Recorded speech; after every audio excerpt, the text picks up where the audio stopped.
Welcome to சேஷாத் with.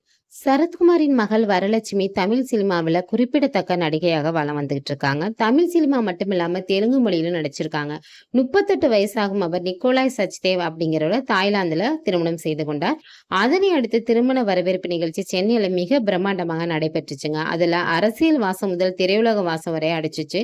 அந்த புகைப்படங்கள் தான் இப்போது சமூக வலைதளங்கள்ல அதிகமா பகிரப்பட்டு வருதுங்க. கோலிவுட்டின் சீனியர் நடிகர்களில் ஒருவரான சரத்குமாருக்கு மொத்தம் 2 மனைவிகள். முதல் மனைவியை பிரிந்த அவர் அடுத்ததா ராதிகாவை திருமணம் செஞ்சுக்கிட்டாரு. இவர்களோட முதல் மனைவிக்கு பிறந்தவர் தான் வரலட்சுமி. வெளிநாட்டுல படிப்பை முடிச்சிட்டு வந்த வரலட்சுமிக்கு சினிமாவில நடிக்கணும்னு ஆசை இருந்தாலும் சரத்குமார் அதுக்கு ஒத்துக்கவே இல்லை. இதன் காரணமா பாய்ஸ் உள்ளிட்ட பல படங்களை வரலட்சுமி தவற விட்டார் அப்படிங்கிறது குறிப்பிடத்தக்கது. ஒரு வழியா சரத்குமாரோட மனசு மாறியதை அடுத்து விக்னேஸ்வன் இயக்கத்துல சிம்பு ஹீரோவாக நடித்த போடாப்படி படத்துல ஹீரோயினாக அறிமுகமானாங்க.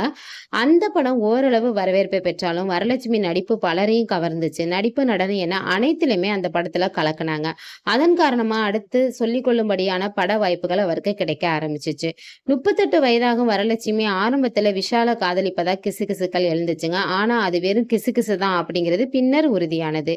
சூழல் இப்படி இருக்க அவர் நிக்கோலாய் சச்தேவ் அப்படிங்கிறவரை காதலிச்சாரு. அந்த காதலுக்கு வரலட்சுமியோட வீட்லயும் கிரீன் சிக்னல் கொடுக்கப்பட்டது.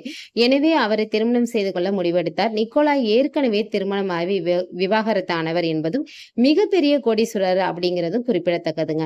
இந்த நிலையில இவங்களோட திருமணம் தாய்லாந்துல கோலாகலமா கொண்டாடப்பட்டது. அதுல குடும்பத்தினர்கள், உறவினர்கள், நண்பர்கள் கலந்துக்கிட்டாங்க. அதனைத் தொடர்ந்து சென்னையில ரிசப்ஷன் மிக பிரம்மாண்டமா நடைபெற்றுச்சுங்க. அதன்படி வரலட்சுமி மைல்டு சிவப்பு நிறத்துல கவுன் அணிஞ்சிருந்தாரு. நிக்கோலாய் ஒரு கோட் அணிந்திருந்தாரு ரிசப்ஷன்ல.